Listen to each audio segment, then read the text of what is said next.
Hello friends, welcome to Apex group. मैं विवेक नामदेव आज एक बहुत ही बेहतरीन ट्रिक के साथ, और हम आज एक ही ट्रिक नहीं कई ट्रिकें देखेंगे एक ही वीडियो में। ठीक है, तो हमारी वीडियो के लास्ट तक बने रहें। आज आपको देखने को मिलेंगी कई ट्रिकें। तो पहले हम देखते हैं सिंधु सभ्यता के प्रमुख स्थल। ठीक है, उसे हम ट्रिक से याद करेंगे। तो ट्रिक से याद करने से पहले हम देख लेते हैं सिंधु सभ्यता के प्रमुख स्थल। तो सिंधु सभ्यता के प्रमुख स्थल जो हैं वो हैं, पहला है मोहनजोदड़ो, दूसरा है कालीबंगा, तीसरा है हड़प्पा, चौथा है रोपड़, पाँचवा है चहुंदड़ो और छठवां है कोटडीजी, सातवां है आलमगीरपुर और जो नौवां है वो आठवां है वो है बनमाली, जो नौवां है वो है सूतका गेंडाडोर और जो 10वां है वो है धौलावीरा और जो 11वां है वो है रंगपुर और जो 12वां है वो है लोथल। हमने सिंधु सभ्यता के प्रमुख स्थल देख लिए हैं। अब इसको देखेंगे हम ट्रिक से कैसे याद करें। ठीक है, अब इसे हम ट्रिक देखते हैं कि इसकी ट्रिक क्या है। तो यहाँ पे आप ट्रिक देख सकते हैं। ट्रिक है कि मोहन के हरा चना को आप शुद्ध रंग से रंग लो। ठीक है, ट्रिक आप यहाँ पे देखो। ट्रिक जो है यहाँ पे देखो आप, ट्रिक है मोहन के हरा रंग को आप शुद्ध रंग से रंग लो। तो यहाँ पे शुद्ध रंग से रंग लो, ये ट्रिक हो गई आपकी। अब हम ट्रिक को एक्सप्लेन करते हैं कि कैसे हैं। ठीक है, तो यहाँ पे देखिए, मोहन से हो गया मोहनजोदड़ो। ठीक है, मोहन से हो गया मोहनजोदड़ो और के से हो गया कालीबंगा। तो मोहन के, अब हरा से हा से हड़प्पा और रा से रोपड़।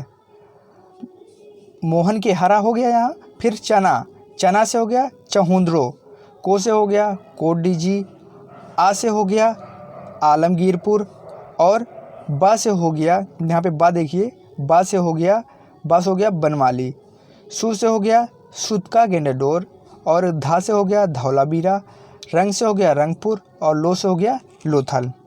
तो आपने ट्रिक से इसका एक्सप्लेन भी देख लिया। अब इसको देखते हैं एक बार फिर, ट्रिक देख लेते हैं। ट्रिक है यहाँ पे, मोहन के हरा चना को अब शुद्ध रंग से रंग लो। तो मोहन से हो गया मोहनजोदड़ो, के से हो गया कालीबंगा, हा से हो गया हड़प्पा, रा से हो गया रोपड़, चना से हो गया चनहुदड़ो और को से हो गया कोटडीजी, आ से हो गया आलमगीरपुर, बा से हो गया बनमाली, सू से हो गया सूतका गेंडाडोर और धा से हो गया धौलावीरा, रंग से हो गया रंगपुर और लो से हो गया लोथल। ठीक है, तो आपने देख लिया कि हम किस प्रकार याद कर सकते हैं। ठीक है, अब हम इसके एक और ट्रिक देखेंगे। आज हम एक ही साथ कई ट्रिक देखेंगे, तो आप हमारे वीडियो के लास्ट तक बने रहें। अब हम देखेंगे कि उपवेद, वेद और वेदांग हम ट्रिक से कैसे याद करें। ठीक है, हमने इसके पहले देख लिया सिंधु सभ्यता के प्रमुख स्थल की ट्रिक से कैसे याद करें। देखिए, जो ये ट्रिक है वो जितने भी वनडे एग्ज़ाम्स हैं या अदर एग्ज़ाम्स हैं उनके लिए, सभी के लिए इम्पॉर्टेंट है। बस आप हमारे ट्रिक को देखते रहिए और ध्यान से देखिए, क्योंकि ये ट्रिक आपके आने वाले परीक्षाओं के लिए बहुत ही इम्पॉर्टेंट है। बस हमारे साथ लास्ट तक बने रहें हमारे वीडियो के, जो कि railway, UP SSC, SSC, UPSC, इन सभी के लिए ये इम्पॉर्टेंट है। तो पहले वेद के नाम देख लेते हैं, फिर उसको हम ट्रिक से याद करना देख लेंगे। ठीक है, तो यहाँ पे वेद के नाम क्या हैं। पहला है सामवेद, दूसरा ऋग्वेद, तीसरा है अथर्ववेद और चौथा है यजुर्वेद। यहाँ पे ऋग्वेद जो है वो सबसे पुराना वेद है, ये भी आप जान लीजिए। ठीक है, अब देखो, हमने वेद के नाम मालूम कर लिए। पहला है सामवेद, दूसरा है ऋग्वेद और तीसरा है अथर्ववेद और चौथा है यजुर्वेद। अब हम इसे देखते हैं कि ट्रिक से कैसे याद करें। अब देखिए ट्रिक से कैसे याद करें। यहाँ पे ट्रिक देखिए, ट्रिक क्या है इसकी। ट्रिक है सारी आयु। यहाँ पे ट्रिक देख सकते हैं आप, ट्रिक है सारी आयु। ठीक है, अब देखो, सा से हो गया सामवेद, री से हो गया ऋग्वेद, आ से हो गया अजुर्वेद और यू से हो गया यजुर्वेद। ठीक है, तो आपने ट्रिक से देख लिया। ट्रिक इसकी है वेद की याद करने की, सारी आयु, और सा से हो गया सामवेद, री से हो गया ऋग्वेद, आ से हो गया अथर्ववेद, यू से हो गया यजुर्वेद। आपने देख लिया। अब देखिए अगली ट्रिक देखते हैं इसकी, उपवेदों के नाम। उपवेदों के पहले नाम देख लेते हैं, फिर उसे ट्रिक से कैसे याद करेंगे उसे भी देखेंगे। ठीक है, तो देखो उपवेदों के नाम क्या है। पहला है गंधर्व वेद, दूसरा है धनुर्वेद, तीसरा है स्थापत्य वेद और चौथा है आयुर्वेद। ठीक है, चौथा क्या है? आयुर्वेद। आप यहाँ पे चारों उपवेद देख लिए। ठीक है, पहला है गंधर्व वेद, दूसरा है धनुर्वेद, तीसरा है स्थापत्य वेद और चौथा है आयुर्वेद। अब हम इसे देखते हैं कि कैसे ट्रिक से याद करें। आपको, मुझे आशा है कि आपको हमारी ट्रिक काफ़ी अच्छी लग रही होगी। तो यहाँ पे देखो ट्रिक क्या है। ट्रिक देखिए यहाँ पे है, ट्रिक है गंध सी आए। क्या है ट्रिक? गंध सी आए। आपने ट्रिक देख लिया, ट्रिक है गंध सी आए। अब यहाँ पे गंध से क्या हो गया? गंधर्वेद, धा से क्या हो गया? धनुर्वेद, सी से क्या हो गया? सा से क्या हो गया? स्थापत्य वेद, आय से क्या हो गया? आयुर्वेद। अब देखिए आपने ट्रिक देखी, पहले ट्रिक का एक्सप्लेनेशन देखा। ठीक है, अब यहाँ पे गंध से गा से हो गया गंधर्वेद, धा से हो गया धनुर्वेद, सा से हो गया स्थापत्य वेद, आय से हो गया आयुर्वेद। आपने ट्रिक से देख लिया कि हम कैसे याद करें। अब देखो हमने वेद देख लिया, उपवेद देख लिया। ठीक है, अब देखते हैं वेदांग। ठीक है, वेदांग की संख्या भी आप जानते होंगे, वेदांग की संख्या 6 है। ठीक है, तो पहले वेदांग के नाम देख लेते हैं। ठीक है, पहले हम इन वेदांगों के नाम देखते हैं। ठीक, देखिए अब देखो वेदांग 6 हैं। पहला कौन सा है? निरुक्त, दूसरा है शिक्षा, तीसरा है कल्प, चौथा है व्याकरण, पांचवा है ज्योतिष और छठवा है छंद। छठवा क्या है? छंद। ठीक है, छठवा है छंद। ठीक है, अब देखिए आपने वेदांगों के नाम याद कर लिए। ठीक है, अब इनको हम ट्रिक से कैसे याद करेंगे। आपने वेदांगों के नाम तो देख लिए, लेकिन आपको याद नहीं हुआ होगा। आप इनको ट्रिक से कैसे याद करेंगे जो आपके माइंड में हमेशा रहें। बस आप हमारे साथ रहें, आपको हर एक ट्रिक आपके माइंड पे बेहतरीन जगह बना लेगी। ठीक है, अब देखिए यहाँ पे ट्रिक क्या है। निसी, यहाँ पे ट्रिक क्या है?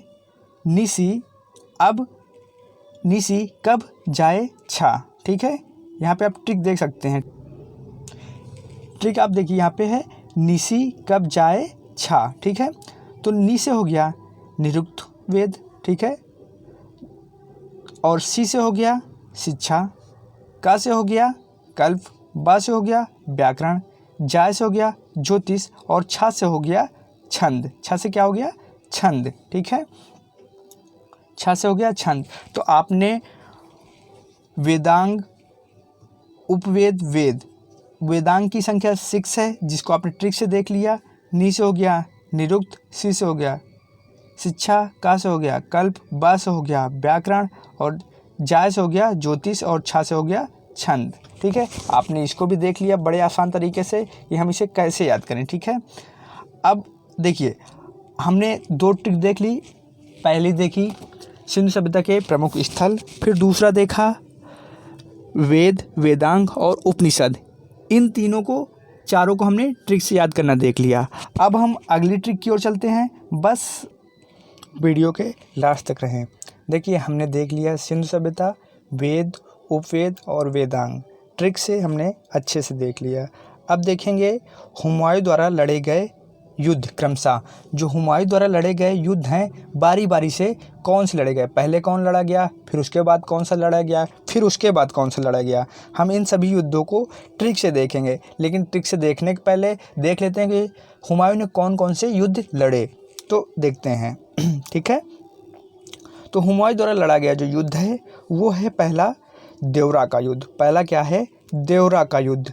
आप देख सकते हैं पहला है देवरा का युद्ध, दूसरा है चौसा का युद्ध और तीसरा है विलग्राम का युद्ध। ठीक है, तीसरा है विलग्राम का युद्ध और चौथा है सरहिंद का युद्ध। ठीक है, आपने इन युद्धों को देख लिया। अब देखते हैं कि ये पहला जो युद्ध कब लड़ा गया। पहला युद्ध जो लड़ा गया देवरा का युद्ध वो लड़ा गया 1531 में। दूसरा जो है चौसा का युद्ध ये लड़ा गया 1539 में और जो तीसरा युद्ध लड़ा गया विलग्राम का युद्ध ये लड़ा गया 1540। ठीक है, और जो चौथा युद्ध लड़ा गया सरहिंद का युद्ध ये लड़ा गया 1555। तो आपने देख लिया कि इन चारों युद्धों को जो हुमायूं ने लड़ा वो क्रमशः किस टाइम पीरियड में लड़ा। ठीक है, मतलब कब लड़ा। ठीक है, अब इसे देखेंगे कि ट्रिक से कैसे याद करें। ठीक है, तो ट्रिक देखते हैं, इसकी ट्रिक क्या है। यहाँ पे ट्रिक क्या है, ट्रिक आप देख सकते हैं, ट्रिक है देवरा चोर ब सर।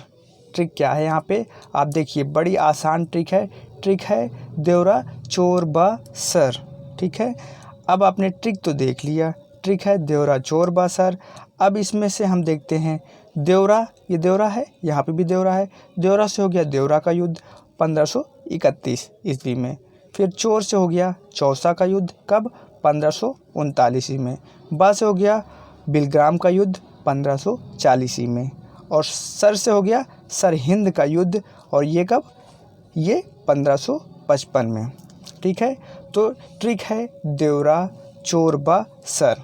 ठीक है, देवरा से हो गया देवदार का युद्ध 1531 में, चोर से हो गया चौसा का युद्ध 1539 में, बा से हो गया बिलग्राम का युद्ध 1540 में, और सर से हो गया सरहिंद का युद्ध 1555 में।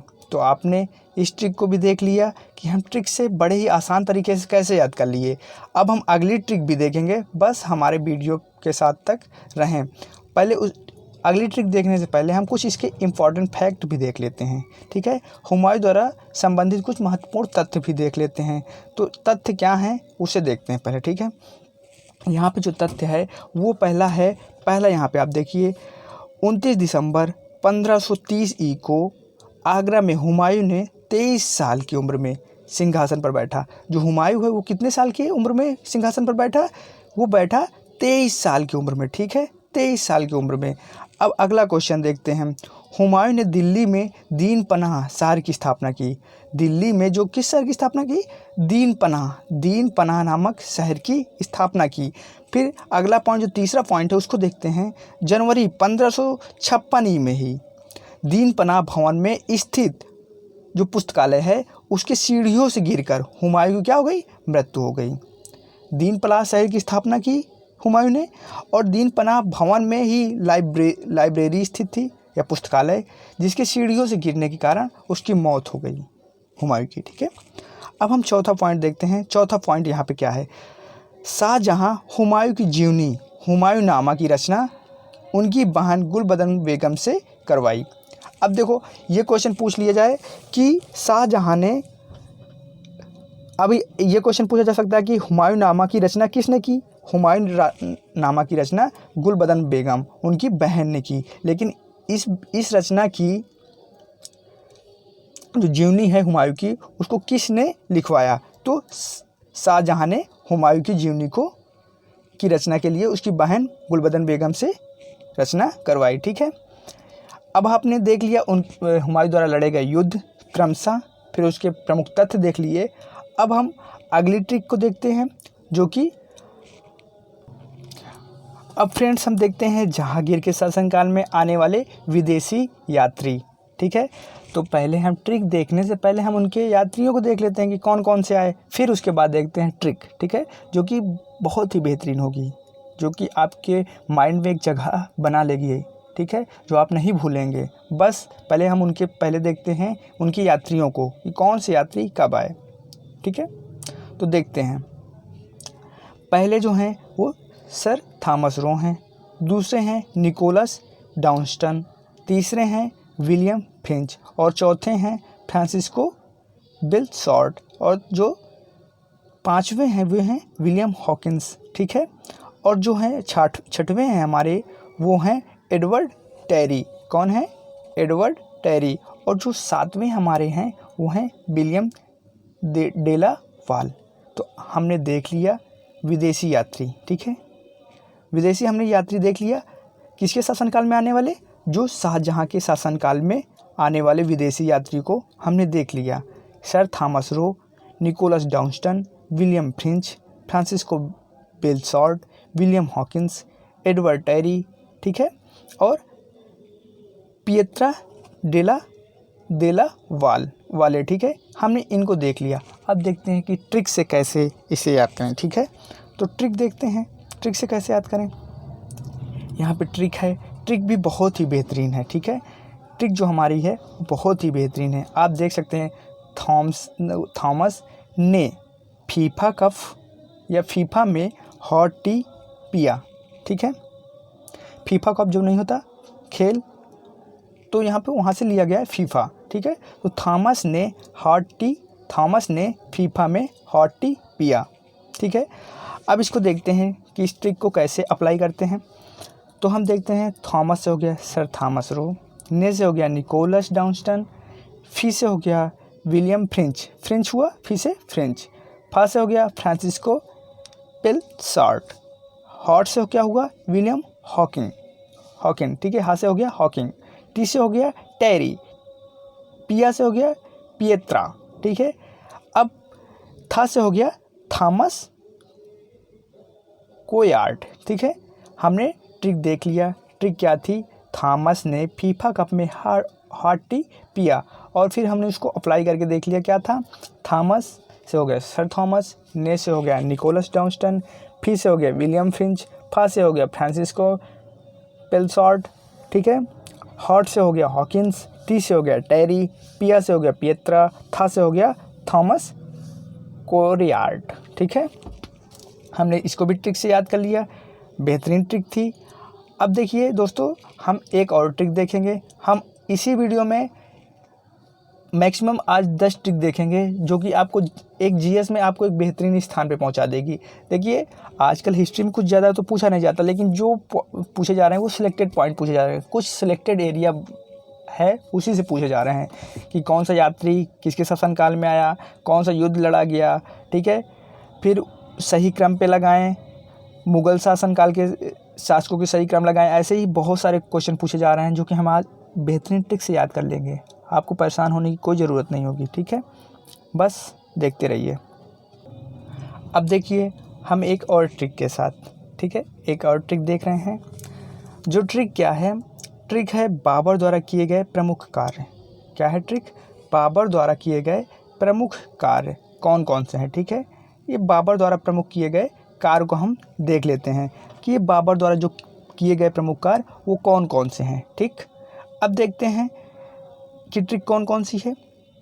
देखिए, यहाँ पे पहले ट्रिक से पहले हम देख लेते हैं कि बाबर ने कौन कौन से काम किए। तो बाबर ने जो पहला काम किया वो क्या किया, बाबरनामा का निर्माण, दूसरा गजे बाबरी का निर्माण, तीसरा मुंबई यान का निर्माण, और जो चौथा किया वो आराम बाग का निर्माण, ठीक है। हमने इन चारों को देख लिया, ठीक है। 4 चीज़ों का इन्होंने निर्माण किया, ठीक। अब देखो, अब इसे देख लेते हैं कि हम इसे ट्रिक से कैसे याद करते हैं। तो ट्रिक भी देखेंगे, ठीक है। आप ट्रिक ज़रूर देखना चाहते होंगे, तो ट्रिक भी देखते हैं। चलिए आइए, ट्रिक क्या है, बाबर ने, ट्रिक यहाँ पे देखिए, बाबर ने गजे मुंबई में आराम किया। बाबर ने आराम कहाँ किया, बाबर ने गजे मुंबई में आराम किया, गजे मुंबई में आराम किया। तो अब देखो, बाबर से हो गया बाबरनामा, गजे से हो गया गजे बाबरी, मुंबई से हो गया मुंबई यान, आराम से हो गया आराम बाग। तो आपने ट्रिक देखा, ट्रिक कितनी आराम है, बाबर ने गजे मुंबई में आराम किया, और बा से हो गया बाबरनामा, गज से हो गया गजे बाबरी, मुंबई से हो गया मुंबई यान, आराम से हो गया आराम बाग। आपने ट्रिक के साथ आसान तरीके से बाबर के किए गए प्रमुख कार्यों को याद कर लिया, ठीक है। अब देखो, आपने इनको तो याद कर लिया, अभी आपकी ट्रिक यहीं नहीं समाप्त हुई, अभी हम और ट्रिक देखेंगे। बस वीडियो के लास्ट तक बने तो रहें हमारे साथ। अब देखिए, हमारी जो ये ट्रिक है, देखिए ट्रिक क्या है, सल्तनत काल के 5 वंश क्रमानुसार, ठीक है। इन्हें हम ट्रिक से देखेंगे, सल्तनत काल के 5 वंश जो क्रमानुसार होंगे, ठीक है। डिनेस्टी ऑफ दिल्ली सल्तनत इन हिंदी, ठीक है। अब देखो, ट्रिक देखते हैं हिंदी में। ट्रिक हमारी है, इन सल्तनत 5 वंशों को देखने से, ट्रिक से पहले देख लेते हैं कौन कौन से थे और इनका शासनकाल क्या क्या था, ठीक है। तो पहला जो है वो है गुलाम वंश। पहला क्या है, गुलाम वंश, ठीक है। इसका शासनकाल था 1206 से 1290। दूसरा है खिलजी वंश, इसका शासनकाल है 1290 से 1320। तीसरा है तुगलक वंश, इसका शासनकाल है 1320 से 1398। चौथा है हमारा सैयद वंश, जो है 1398 से 1551।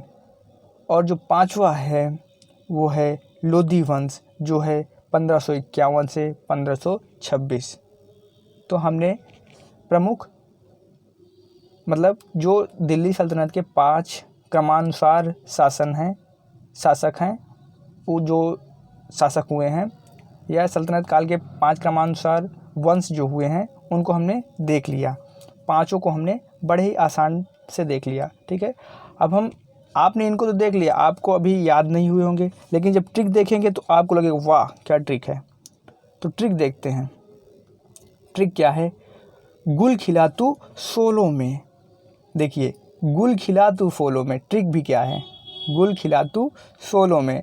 ट्रिक आपने देखी, अब इस ट्रिक से देखिए, ट्रिक को अप्लाई करते हैं। गुल से हो गया गुलाम वंश, खिला से खिलजी वंश, तू से हो गया तुगलक वंश, सो से हो गया सैयद वंश, लो से हो गया लोधी वंश। क्या ट्रिक है? जानदार ट्रिक है।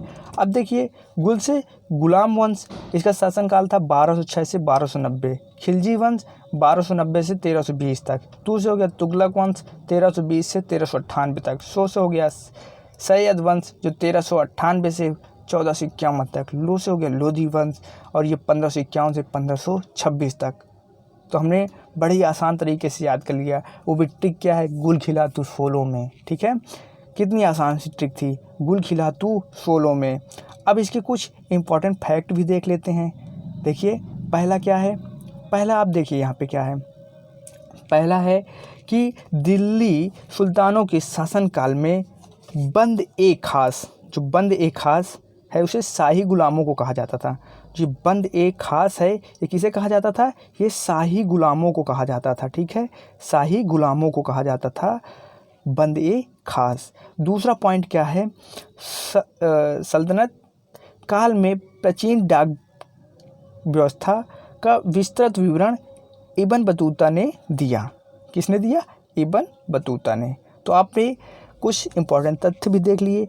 अब हम एक और ट्रिक देखेंगे। ठीक है, अब बस आपको लगेगा कि नहीं ठीक है, हिस्ट्री मैंने आज कुछ सीखा हिस्ट्री में। ठीक है, इतिहास के आज कुछ पॉइंटों को हमने सीखा। ठीक है, बस देखते रहिए हमारे वीडियो को। देखिए फ्रेंडों, अभी इसके पहले ही हमने ट्रिक से देखा, सल्तनत काल के वंशों को क्रमानुसार देखा, कौन कौन से वंश थे उनको देख लिया। लेकिन उन वंशों की स्थापना किसने की उसको भी हम ट्रिक से देखेंगे। किससे देखेंगे? ट्रिक से। आप परेशान होने की तनिक भी ज़रूरत नहीं है, हम हर एक चीज़ ही ट्रिक से देखेंगे। ठीक है, आपको ऐसा भी लग रहा होगा कि ट्रिक हमें भूल जाएगी, लेकिन ऐसा नहीं है। हमारे वीडियो को आप 1-2 बार देख लेंगे, आपके माइंड पे एक अपना अलग जगह बना लेगी। ठीक है, जो कि आपके माइंड से हटेगी ही नहीं। बस हमारे वीडियो को देखते रहें। आपको जब भी क्वेश्चन दिखेगा आपको लगेगा नहीं ये होगा इसका, आपके माइंड में भले ही ना रहे, लेकिन हमारी ट्रिक देखे रहेंगे तो आपको वो क्वेश्चन बड़े ही आराम से आप उसे किसी भी एग्ज़ाम की तैयारी कर रहे हों, उसे दे रहे हों, ऑटोमेटिक वो क्वेश्चन आप हल कर लेंगे। आपको वहाँ पे जब क्वेश्चन दिखेगा तो आप उसे सॉल्व भी कर लेंगे। तो देखते हैं, पहले ट्रिक से पहले देख लेते हैं उनके संस्थापक। ठीक है, तो गुलाम वंश की जो स्थापना की वो किसने की? कुतुबुद्दीन ऐबक ने गुलाम वंश की स्थापना की। जलालुद्दीन खिलजी ने खिलजी वंश की स्थापना की।